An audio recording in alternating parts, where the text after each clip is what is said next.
Good, Sherry. Hi, welcome to Movie Reviews and More. Today, our very good guest is SoHoJohnny. He is a very successful businessman out of Manhattan, but we are on the precipice of something truly remarkable. He is very philanthropic, and he does so much good for his charities close to his heart, such as the American Cancer Society. I'd like to welcome you all to SoHoJohnny. Sherry, thank you for having me today, and thank you for that introduction. It's it's a interesting time that we're living in here, but it's all about what we do and what we make of our time. And it's not about me; it's just about just trying to make a little bit difference in my own way, which is what SoHoJohnny is all about. And Johnny, just so that you know, Linda Steele is one of my good friends, and I adore her. She's out of Chicago, former two-time gym owner, and she's got a great fan base that I love, seeing what she's always doing and cooking up magical things. So, this weekend she ended up taking her first trip after, being, stuck in Chicago for a while. So that was interesting too. We've all been stuck in one place. So it's very interesting to hear everybody's stories. Linda, talk about your trip, and then Johnny, talk about what you've been working on. Well, I just wanted to segue to Linda for a minute. Linda, I'm sure amongst all of us here and a lot of friends, and definitely even the entertainment, a lot of artists could utilize your services, because everybody, including myself, has put on a little bit belly with this shutdown. So anything you could do virtually, everything would be welcome for this. I don't know, what am I, a baby boomer or whatever you want to call it over here. But thank you. It's funny you mentioned that too, because with this pandemic, I actually reinvented myself. And, I spend most of my hours in the gym training clients one-on-one. And when this started, it just kind of forced everybody home. And I had to just think on my feet and say, guess what? We're doing FaceTime calls. We're doing Skype calls. We're doing Zoom calls. We're doing, so my online business, it picked up. Just because I had no choice. I honestly had no choice. I had to do something. And everybody was so bored at home, and they didn't know what to do with themselves. So there were people that I was training at home with very little apparatus to choose from. I had a girl, and I'm not even kidding you, she has one strap that she got from the chiropractor or whenever she went to physical therapy. And she took that one strap. It's not even an infinity strap. It's one strap. She tied a loop on one side of it and put a knot on the other side. And we have been getting in the greatest workouts with that. And every now and again, she'll collect something like an 8-pound dumbbell. And I'm like, oh, terrific. We're going to do something new today. But I mean, it's really been amazing. I think that this has been a really tough time for a lot of people. A lot of people had to, they had to try to decide what they're going to do with it. It gave them time to reflect. It gave them time to decide, maybe make some hard business decisions. And so this was a horrible time for some people, but for some people, it was a real eye opener. Well, I think it's commendable what you're doing, and how how you're stepping up and rising above. And that's a big part of what I've been talking about lately, is that it's a challenge to the human spirit. And nobody wants to have a pandemic and everything, and so we're just going to put aside, because nobody can control it. It just happened, right?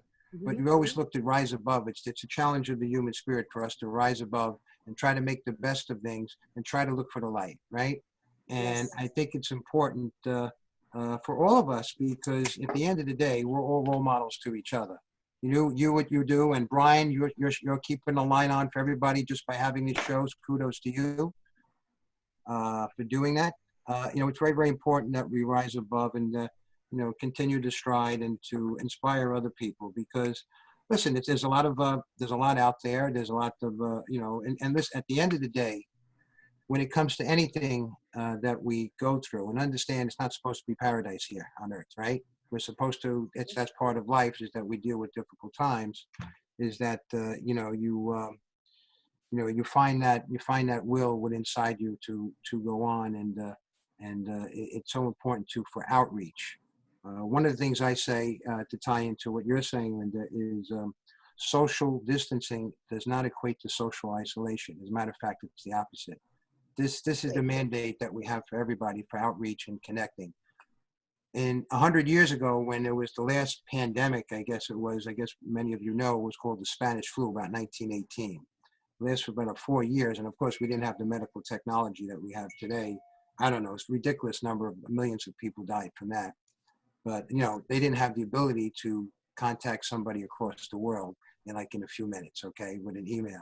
So it's important to connect people and to keep them in a positive frame of mind, or just holding hands out there. So I tell people, go through your Rolodex and discipline your time. And even myself, I try to practice what I preach, but you're a role model, Linda,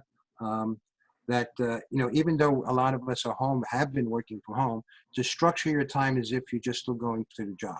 Structure a time to work out in the morning. Yes. No matter what, it's an appointment in your day. Here's your breakfast. Here's your workout. Here's your time in front of the computer.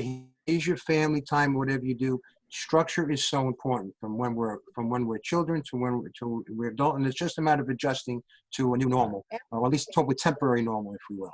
You just succeeded, just with what you took on, and just let people know right there, you just succeeded. I have been telling people that this whole time. I'm still setting my alarm in the morning. I'm still getting up. I'm still showering, putting my makeup on, getting dressed, and my schedule is a schedule. I feel like I'm busier now than I was when I was out at the gyms working. For anyone who is not familiar with Johnny, he always has lived by the mantra, every day is a blessing. And everyone that does know Johnny knows that he always seeks to find the good out of a negative. And with this global pandemic of coronavirus, he is salvaging good. And he's going to be developing a new charity. If hopefully Johnny can tell us a little bit about that and the benefit that we can all experience from it. Well, I've always had a profound love of entertainment. I guess it stemmed from being brought up into probably one of the biggest melting pots in the world, the Big Apple, Manhattan. I was born there, and then my parents moved me to the Boogie Down Bronx. And even when I was in grammar school, eventually my parents got a house in the Bronx, and there was a garage in the backyard. And back in those days, although I hesitate when I say that because I know things are a little bit off right now, but back in those days, the city was, there was gangs on the street and things like that. And I would entertain my friends from grammar school in this garage. And it just became a hangout for people after school. Everybody would just come in the garage and then have a strobe light and a black light. I just love entertainment, rock music, which is now classic rock back at the time. And, I found that I really enjoyed doing that. And I just went on from there. And then, of course, classic disco came in. I'm just going to quantum jump a little bit here to skip a few things just to get back to your question, Sherry. But Johnny, I think because you're such a visionary, when I was reading about that, I think that was the essence of the very first man cave you created for your friends. It was a safe place and a place of fun with the strobe lights and then your beginning of music. So it was the first man cave. The funny part about what you're saying is that, my parents and the parents of a lot of people, my friends or everything, and, we're happy that we're there rather than being on the streets of the Bronx back in those days. Okay. They were happy that at least they knew who we were. And, and it's funny. Listen, I had a duality when I was a kid. And the irony is that when I was very young, I used to stutter. I was a very nervous kid. Part of that never leaves you. Okay. What I have to say about that is that what was my trend of thought here? I was an honor student, but I was in a gang at night. Okay, that type of duality, because that was kind of thing. You just had to wear colors in order to be on the street, so you don't get beat up in those days. Okay, but I was never a tough guy and everything. But the fact is that that living through that melting pot of the Bronx and New City, I had all different people from all different colors, race, creeds, all that diversity working together. For me, I think that was the second education besides my formal education. And I appreciate that I had the ability to have that. It was a privilege to have that. Some of the cities to be able to have that diversity come together. Because if there's one constant in everything, in humanity and everything, is that we're all different, and when the difference comes together, that's the only constant. The only thing that doesn't change is that there's diversity. And just coming together is really what it's all about. A big part of what I did. Let Me Help, Inc. is the foundation I started recently. In the past, I've done concerts and benefits for the American Cancer Society. Why? I lost my dad over 25 years ago to cancer. And I know cancer touches all of us, all our friends and family in some facets, right? So, you know, I kind of gravitated towards that. And now recently, I'm not saying this on a negative note, okay, because I was blessed to have my mom for 93 years, but I will say this publicly. I lost my mom to coronavirus, okay? And she was 93 years old. And so, you know, I already had started this, Let Me Help, but it was on the shelf. Now I'm activating it, and for COVID families, to raise money for families affected by COVID or the breadwinner in families, and I have the 3 C's: crush, COVID, and cancer. And it's called My Mandate for Humanity. I'm shooting for and we'll see how it goes right now, a concert with some A-listers, which I'm so blessed to have come join me. Okay, that's one good thing that happens when doing these type of things. One thing that I've been blessed, I've been surrounded, I met so many beautiful people that have come to support me or just for a common cause. And it really, you know, encourages my belief in human nature when you do these types of things. So it's November 24th. I'll do a shout out now. It looks like it's going to be at the City Winery. It may be postponed because it's November, it's the fall. We don't know what's going to happen with the pandemic, but that's on the books. So thank you for asking me that, Sherry. Let Me Help, Inc. Johnny, No, but that is Johnny, the what's a essence. favorite memory of your mom? Wow, you know, my mom was very vain, okay? And I tell people that I got my love of music and entertainment was from my mom, and I got my connection to humanity, humility from my dad, okay? I was very blessed that I had parents like that. Half the time they were bucking heads, okay? But the thing is, I had 2 beautiful parents. And my best memory of my mom, great question, is, and you know, it's funny, she was so vain, I've got all these old pictures that she would never share. She would never share, even with myself or my brothers, just the 2 of us, because she was so vain. She didn't want to see how people would look. That's how she was, you know, back in those days. So, you know, I came across, you know, a picture, and I remembered as I was a kid that she was in some Broadway. I don't know if it was a Broadway play, and she used to dance something like the Rockettes. She was into music, and there was always music in my household thanks to her, and that's what instilled me. So my memory of my mom is probably all the different songs. I remember there was one by Millie Small called My Boy Lollipop, which she used to sing to me. So those memories of music, of having it always in this, my upbringing and my surroundings, is what I tied to my mom. Brian, thank you for that. Sweet. But that's the thing is Johnny, you're just, people tend to want to gravitate towards you because there's no one that has a greater respect for life and humanity than you. And it's just so wonderful that with your, you know, intellect and your selflessness, that you use the universal language of music just to, you know, make people happy, forget their heartache. And I think your event is going to be groundbreaking because it's something that people, I think, are yearning for right now. Well, thank you for that. But, you know, at the end of the day, it's not about me. Okay. It really isn't.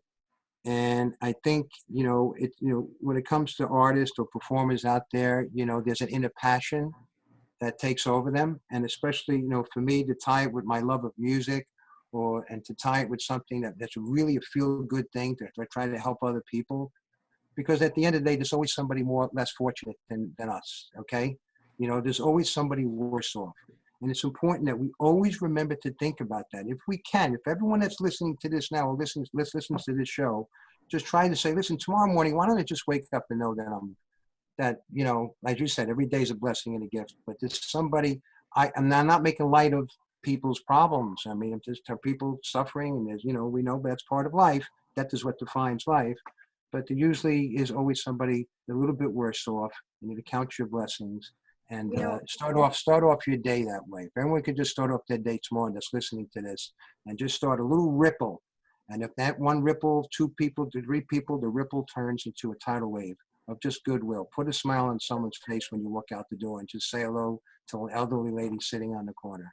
You know, it's that simple. The number of days that I've had where I've been feeling sorry for myself. I'm tired of being on for everybody and being everybody's motivation. I just want to, crawl into a hole some days.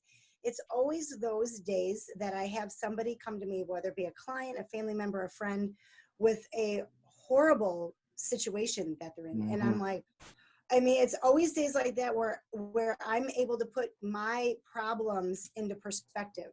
And I don't necessarily wake up in the morning and say, you know what, today I'm going to not take, my things so serious. Today I'm going to take other people's problems more. I never even have to, because it's the days, and it's funny how it happens. The days that I'm feeling most sorry for myself are the days that someone else's problems top mine. Linda, right on, because isn't that funny? When you help other people, you're helping yourself. Okay? Yeah. That's really what it boils down to. That stuttering child that I was, and I still, I still have moments of, or you want to call it stage fright, whatever. But when you just, when you have that passion and you're doing something good, just something comes over and you just step outside of yourself, because it's not about me anymore. It's about us. It's about community. And that's that. You could apply that to any facet of life, right? I just happen to be privileged. I just put it towards music and something that I love. So, I'm having a great time like anyone else, okay?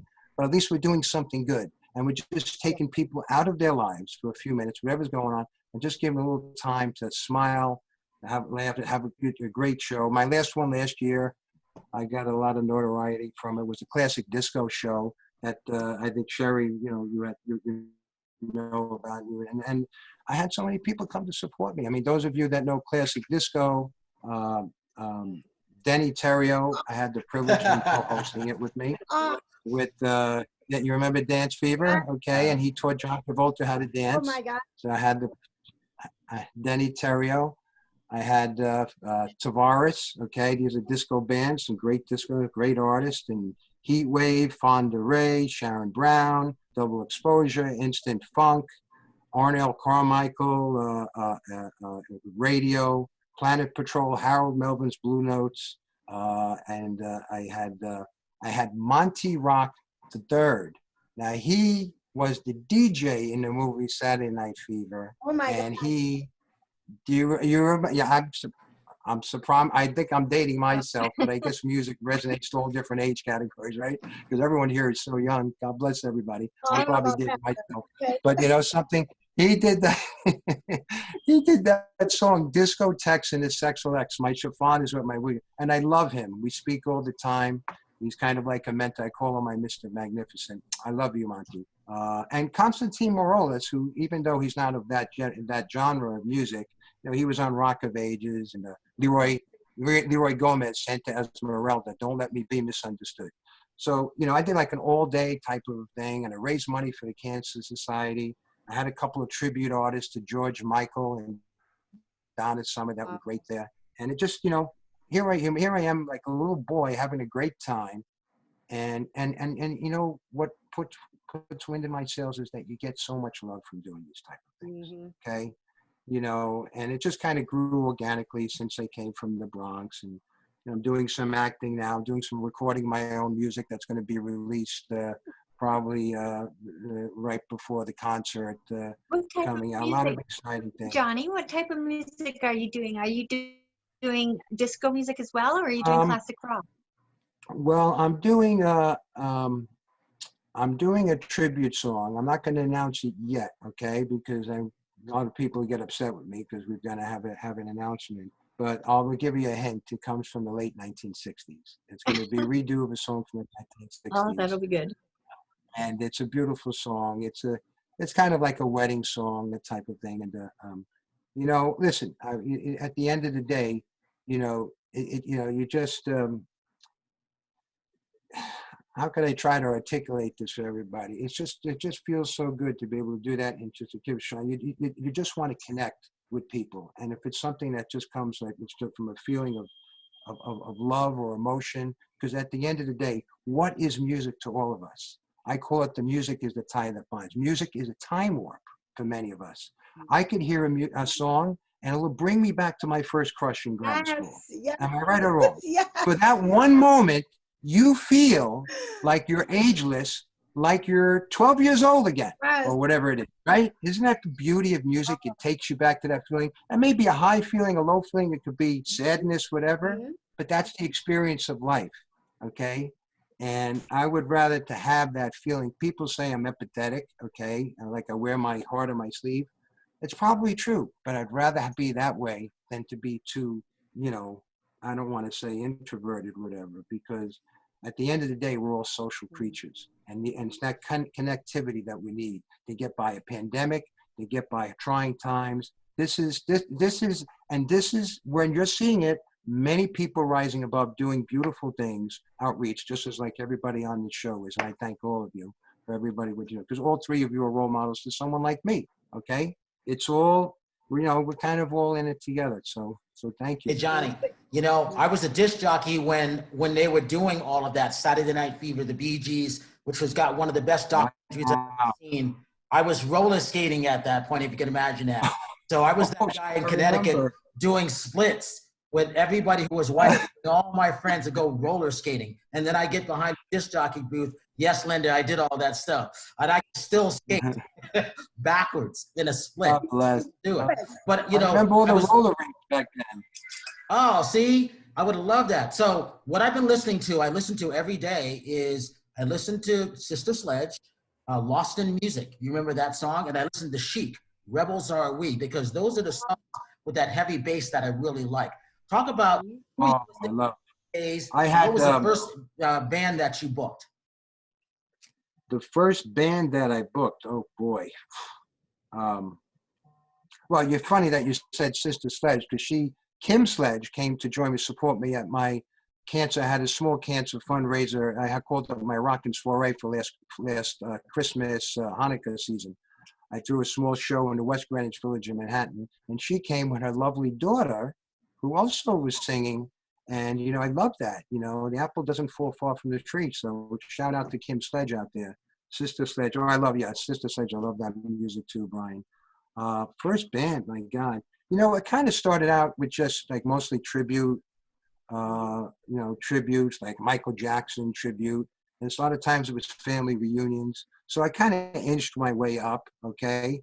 And, you know, it truly was organic. It wasn't like I said, oh, like this, I want to have to go into this business, because at the end of the day, I'm just a real estate guy behind the desk in Manhattan, which is what I ended up doing. But, but you know, I mean, before that show, I guess I had, oh gosh, I'm throwing a memory.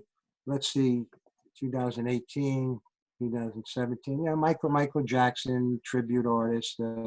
I had George McRae. Okay, and you remember George McRae, "Rock Your Baby"? What a beautiful voice. He's Oh, yeah. George McRae, "Rock Your Baby." He came to support me. I had a little freestyle. Alicia.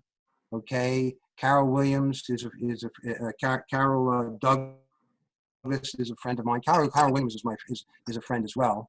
Yeah, I had Carol Douglas, and I had the Tramps. Okay, Earl Young's the Tramps, and those. Yeah, so listen, I can't tell you exactly the first one, Brian. It kind of, you know, it was just having parties and just morphing into something a little bit bigger, and then just bringing in a charity. Let me fix this light over here, because this time of day, I know it's probably shining. There we go. Johnny, are you able to tell us any of the performance you'll be having at your event coming up? No, not yet, because we're finalizing the fine print, but I'm so excited, and again, so blessed from what the interest I have. We're going to have some live performances, and we're going to have some virtual performances for some A-listers that may not be there in person for whatever reasons, maybe health reasons, whatever the case may be, but they may be having a presence virtually in between the show. And it's going to be a great time had by all, and it's going to be you know, it's going to be off the hook, and it's for a great cause. So, you know, again, it's I'm so looking forward to this, and I'm thankful to have the ability to be able to do things like this. Talk about your love of No, I know Linda and Brian, they'll love I've heard some rumors. So Linda and Brian, they're gonna really be excited when you are able to start announcing it. So it's gonna be the show. It'll finally be something positive for 2020. I know it will be. Absolutely, and that's why November 24th, 2 days before Thanksgiving. Didn't do it the day before Thanksgiving. There was some conflicts, and some people are driving to somewhere for Thanksgiving, right? So it was 2 days before. We wanted to do it before Thanksgiving because we were hoping that was going to be a time of thanks, Yeah. okay, through a lot of rough times that people. Now, of course, again, if we have a second wave, whatever, but still, we always have to be thankful, as we were saying before. So we purposely are having that. I hope we can have it. If not, it'll be just postponed a little bit later. But it's just a lot of excitement that's going into it, and there's a lot goes into this. Okay, there's a lot of work that goes into this. My hat goes off to. I mean, look at these artists. Okay, a lot of people, they go to the show, they enjoy it, but they don't realize how much that goes into it. Some of these artists, especially even the ones that they go on tour, right? If you wake up or you pulled your back, right, or you had an argument with your spouse or whatever, you still got to put on your A game. Okay. And that's a little bit of a difference between some of the artists with the professionals out there, right? You have to be able to do that and always perform. That's unfortunately sometimes why a lot of the artists they turn to medications, whatever, and everything like that to try to get them through, because it's just it's a challenge, and it's always a balance. Life is always a balance. Linda, I'm sure that you know Johnny, but when I met him, I was fortunate to go to a club with him, and we walked into this club, and the music was fantastic. Your friend Scott Page was playing, and it was wonderful. But after a few minutes, Johnny really got his rhythm going, and the whole house just really opened up. So anybody watching, you have to mark it on your calendar, November 24th, because if you think it's going to be a good show, you'll be pleasantly surprised, because everything he does, he just magnifies it. And just on a personal level, you magnified that room last night or that evening. And so everyone's so excited about what you're doing. And it's a gift to all of us once we are able to see it. That's Thank great. you. Thank you for saying. I'm just having a great time, loving the music like everyone else, and just enjoying everyone's company. But SoHoJohnny.com is the web. SoHoJohnny, SoHoJohnny.com. People can sign up for my email list. SoHoJohnny, YouTube, Instagram, and I'm not a social media expert. Okay, people have been educating me, and of course SoHoJohnny LLC on Facebook, and my personal page, John SoHoJohnny Pasquale. So anybody listening, thank you for that. Thank you for that, Sherry. We'll get to work now. Brian, and Linda, I apologize, but I had mentioned to a few people that Johnny was coming on. Can I say a few quotes from a couple people? They were really hoping to get this to Johnny. Music journalist Michelle Ortiz, she says, SoHoJohnny is a kind man with an intense passion for music and how it can touch people throughout the world. Johnny is an accomplished philanthropist, particularly with the American Cancer Society and the Watts Conservatory for Underprivileged Children in Los Angeles. And then everybody's friend, of course, Eileen Shapiro, publicist, she says, I am so fortunate to have such a king and magical person in my life, such as SoHoJohnny. I will forever treasure our friendship. So this just gives you the essence of this man and this creator of an event for everyone, that it will be like royalty. It'll be wonderful. So I know Linda and Brian and I will really enjoy it. Thank you, Sherry. I mean, I'm speechless. It's going to make me cry, but I thank you for those words and those people. It truly, that's what I was saying before. That's one of the most beautiful things that's come out of it is, the love of people. I have cancer survivors that approach me, and these people, it's kind of funny. Birds of a feather flock together, because when you put good out there, then you get good. And I think that's what I attribute it to. I have some beautiful people surrounding me that have been my circles now and doing this. And, thank you for that. That is my privilege to know so many people around me that lift me up. Okay. Because at the end of the day, I'm just another, person, just like all of us. Okay. But we all lift each other up. Okay. And I think Johnny's that one guy that you want that phone number in your Rolodex. So yeah, you're one of those mountains. Okay, so we got about 3 minutes. Linda, any of your fans got a question while you look? Johnny, talk about your love of comics. Wow. Well, first it was Walt Disney, then it was Stan Lee, the late Stan Lee. Stan was a friend. Yeah, and I love Stan, and the Marvel comics. I mean, I used to collect comics when I was in grammar school too, and I used to collect back issues back then. I wish I would have had, I had Carpenter ants, eat half of them, and I love the older ones, the Carpenter ants. I wish I would have saved them. But I've always loved the whole Marvel universe, DC universe too. That's two different main competitors. Now it's different today. So I've always loved comic books. I have a comic book that is coming out now, believe it or not, SoHoJohnny, and with the helps of wonderful Eileen Shapiro, and that's another fun endeavor that's coming down right now. The SoHoJohnny comic book. I feel I could probably write a lot of things. One thing about Stan Lee, you're talking about comics, that made him stand out, okay, from the original Superman back, I think Superman started in 1938, that's how long ago Superman was, is that before Stan Lee created the Marvel Universe, it was more like these incredible things like Superman moving the earth, right? Kind of like, hard to believe. Stan Lee brought it to making like Peter Parker was a regular human being that broke up with his girlfriend. Yeah, he was failing in college or whatever, and he had to take care of his sick aunt. So he made the human element part of it. It was part of the success of Marvel Comics. So hat off to the late Stan Lee, because he was a more modern day Walt Disney in my eyes, and definitely one of my mentors. Linda, what'd you come up with? So they did hear the name of the place where the event will be, but I don't know what city that's in.